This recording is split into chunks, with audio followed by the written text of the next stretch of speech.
성도님들을 사랑하고 축복합니다. 12월 12일 목요일 함께 나눌 생명의 산 말씀은 요한계시록 14장 1절에서 13절의 말씀입니다. 하나님의 말씀 읽도록 하겠습니다.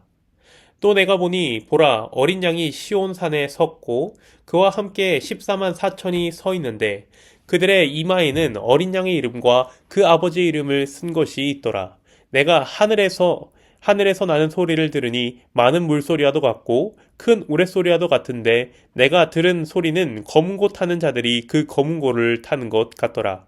그들이 보좌 앞과 내 생물과 장로들 앞에서 새 노래를 부르니 땅에서 속량함을 받은 14만 4천 밖에는 능히 이 노래를 배울 자가 없더라.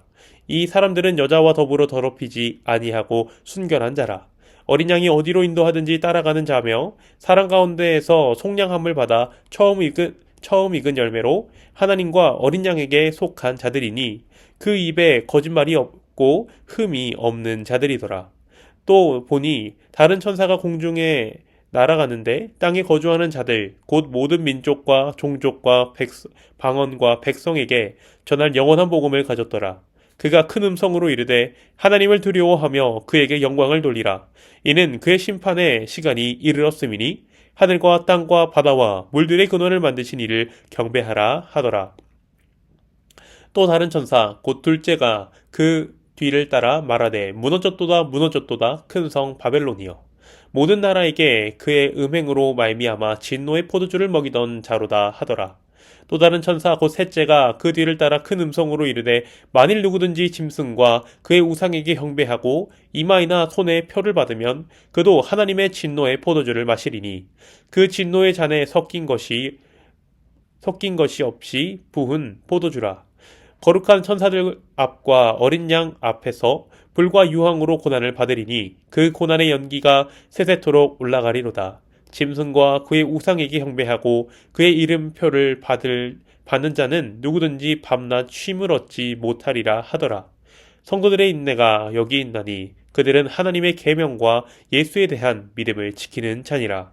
또 내가 들으니 하늘에서 음성이 나서 이르되 기록하라 지금 이후로 주 안에서 죽는 자들은 복이 있도다 하시매 성령이 이르시되 그러하다 그들이 수고를 그치고 쉬리니 이는 그들이 그들의 행한 일에 따름이라 하시더라. 아멘. 14장의 말씀은 시온산을 배경으로 하고 있습니다. 어린 양이신 예수님과 14만 4천이 시온산에 서 있습니다. 시온산은 구약에서 예루살렘 전체를 말할 때 사용되고 시온산은 하나님의 여호와의 산이며 거룩한 산입니다.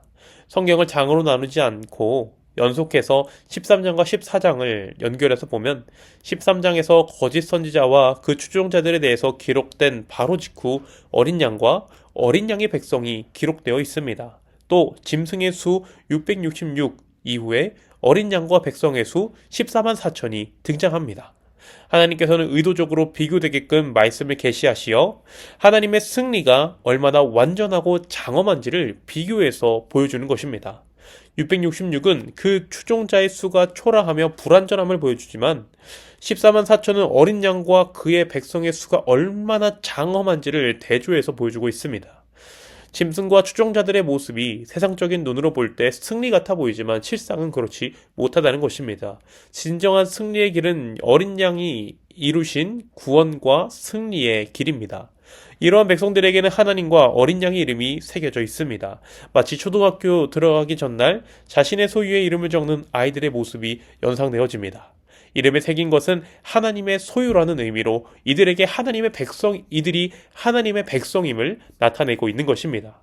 이후 하늘에서 소리가 났는데 많은 물소리, 큰 우레소리, 검은 고소리 같다고 기록하고 있습니다. 이는 구약에서 하나님이 임재하실 때 나타나는 현상들이며 하나님께서 하나님의 백성들과 함께 하시고 있음을 나타내고 있습니다. 우리가 세상을 살아가는 동안 절대로 하나님은 우리를 내버려 두는 것이 아닙니다. 하나님은 우리에게 자신의 이름을 새기고 우리와 동행하고 계십니다. 3절은 구원받은 성도들이 새 노래로 하나님을 찬양하고 있음을 보여줍니다. 하나님께 찬양을 드릴 수 있는 자는 속량함을 입은 14만 4천인데 이는 속량을 입은 모든 성도를 말합니다. 하나님의 구원을 은혜에 합당한 반응은 하나님께 감사의 찬송을 올려드리는 것입니다. 계속해서 4절은 이러한 성도는 어떤 사람인지에 대해서 나타내고 있는데요. 첫 번째로 순결한 자, 두 번째로 속량함을 받은 자, 세 번째로 처음 익은 열매, 네 번째로 하나님과 어린 양에게 속한 자입니다. 성도는 순결해야 합니다. 여기서 순결함이라는 것은 성적인 순결을 의미하는 것도 있지만 또 하나 하나님 앞에서 순결함은 세상과 하나님을 겸하여 섬기지 않는 영적인 순결을 의미하기도 합니다. 세상과 하나님을 겸하여 섬긴 라오디게아 교회를 향하여서 하나님은 차거나 뜨겁거나 하지 않으면 뱉어버리겠다고 말씀하셨습니다. 우리는 영적인 순결을 지켜 온전히 하나님만을 따라야 하는 것입니다. 또 언제나 어린 양을 쫓아가야 합니다.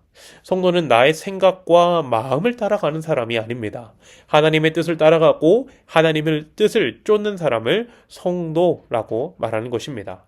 6절부터 7절에는 하나님을 경배할 것에 대한 명령이 나와 있습니다. 예외 없이 모든 사람에게 전할 영원한 복음을 전하는 천사의 명령이 있습니다. 그런데 이 복음을 전하는 천사는 하나님의 심판의 시간이 이르렀는데 하나님을 찬양하라고 명령하고 있습니다. 인간적인 생각으로는 이해할 수 없는 것들이지만 이는 성도들에게 하나님을 찬양할 만한 기쁜 소식이 됩니다. 심판의 때 하나님께서는 우리를 하나님 앞에 세우셨습니다. 그리고 속량함의 은혜를 더하셨습니다. 하나님으로부터 인침받은 성도들에게 심판은 두려움의 대상이 아닙니다. 하나님의 영원한 통치가 이루어지는 때이며 하나님 나라가 임재하는 때이기 때문입니다. 완전하고도 영원한 승리가 이루어지는 때가 바로 심판의 때이기에 우리에게 심판은 모든 성도들이 마라나타 고대하던 순간입니다. 하지만 반대로 안타까운 소식도 전해지고 있습니다. 또 다른 천사는 8절에서 말합니다. 무너졌도다 무너졌도다 큰 성 바벨론이여. 바벨론은 세상의 나라를 말하며 멸망당할 곳을 말합니다. 이곳은 음행하는 곳입니다. 그리고 9절과 10절에서는 바벨론과 함께 멸망당할 자들이 등장하는데 바로 우상숭배하는 자들입니다. 우상숭배하는 자들은 결코 심판을 피할 수가 없습니다. 11절은 이러한 하나님의 진노와 우상숭배자들이 당할 고난에 대해서 간략하게 보여주고 있습니다. 누구든지 고난을 당하며 밤낮으로 쉼을 얻지 못합니다. 우상 숭배자들에게 심판은 진노의 날이자 멸망의 날입니다. 하지만 성도들에게 심판의 날은 마라나타 고대하던 재림의 순간입니다. 그런데 이 말씀을 묵상하면서 한 가지 생각하게 되는 것은 하나님은 우리만 심판을 피하기를 바라실까 하는 생각이 들었습니다. 하나님은 결코 나만 구원받기를 바라시지 않습니다. 하나님의 나라에 거할 곳이 많이 있습니다.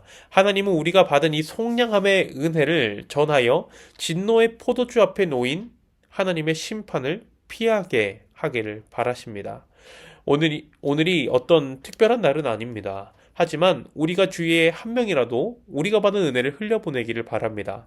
하나님이 우리에게 먼저 은혜를 주신 것은 받은 은혜를 흘려보내 하나님 나라가 이루어지며 그들도 하나님의 백성으로 이루게 하고자 하심입니다.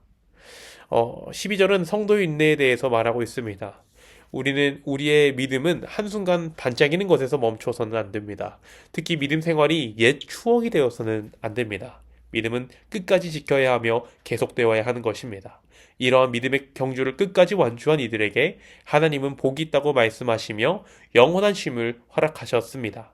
영원한 안식과 쉼은 안식의 주인이신 하나님 안에서만 가능하여집니다. 오늘 주신 말씀을 통하여 몇 가지 교훈을 나누고자 합니다. 가장 먼저 하나님을 온전히 예배하기를 바랍니다. 오늘 말씀을 통해서 구원받은 백성들의 반응을 보게 됩니다. 새 노래로 찬양하고 있습니다. 그리고 영원한 복을 믿는 자들에게는 하나님께 영광을 올려드리며 경배할 것이 나타나 있습니다. 찬양과 경배와 영광을 올려드리는 시간이 바로 예배의 시간입니다. 하나님께 온전한 예배를 올려드리는 것은 구원받은 백성들의 합당한 반응입니다. 뿐만 아니라 얼마 남지 않은 2024년도 일상 예배자로서 일상에서 감사와 기쁨과 기도를 통하여 하나님께 일상 예배를 올려드리기를 바랍니다. 두 번째로 인내하시기를 바랍니다. 오늘 말씀은 짐승의 추종자 곧 우상숭배자와 어린 양의 백성에 대한 결과가 대조되어 기록되어 있습니다. 우상숭배의 결과는 진노의 잔을 온전히 스스로 감당하는 것입니다. 이는 하나님의 심판을 말합니다. 하지만 반대로 어린 양의 백성들에게는 하나님 안에서 주어지는 영원한 쉼이 약속되었습니다. 세상적인 승리가 참된 승리처럼 보이지만 참된 승리는 예수 그리스도 안에 있음을 기억하기를 바랍니다. 예수 그리스도 안에서 주어지는 승리를 바라보며 끝까지 믿음의 길을 인내하시는 성도님들이 되기를 간절히 소망합니다. 기도하겠습니다. 참 좋으신 하나님, 오늘도 이렇게 하나님께 말씀을 통하여 나아가게 하시니 참으로 감사합니다.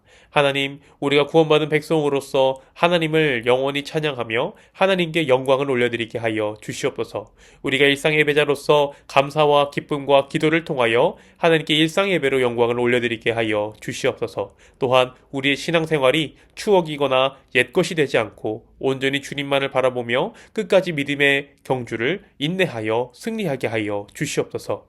오늘도 주 안에서 주어지는 승리를 바라보며 끝까지 믿음의 길을 나아가게 하여 주시옵소서. 감사를 드리며 우리 주 예수님의 이름으로 기도합니다. 아멘.